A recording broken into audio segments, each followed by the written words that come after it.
Our next topic is setting up taxes. And we will discuss how to set up a tax for a bill and for an invoice. Mar-Kov has 3 levels of taxes. Tax 1 is used for the federal tax level. Tax 2 is used for the state or provincial tax level. And Tax 3 is used for the municipal or other tax level.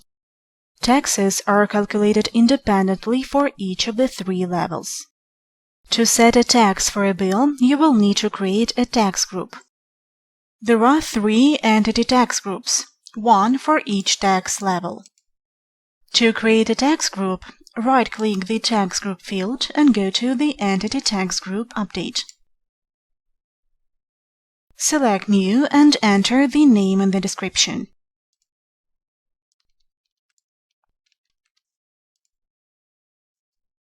After setting up the tax group, you can select it for a bill and specify the tax amount here.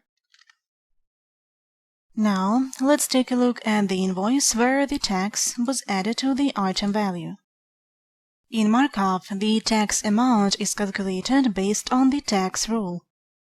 There are 3 tax rules for each of the tax groups.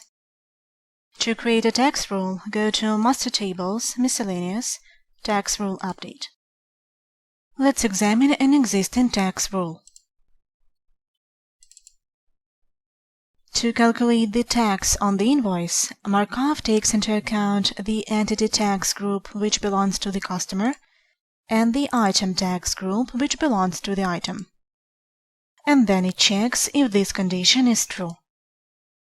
So here it says, if the invoice is issued to the customer who has this tax group set, and if the invoice includes the item with the blank tax group, then 5% of the item's value will be added to this invoice. On the invoice, the customer's tax group 1 is GST, and the item tax group is blank, so 5% of the total value was added to the invoice. Let's say that the tax does not apply to the particular item in the shipping order, and you need to make sure that the tax amount is calculated only for these 2 items. You can achieve this by creating one more tax rule for this tax group.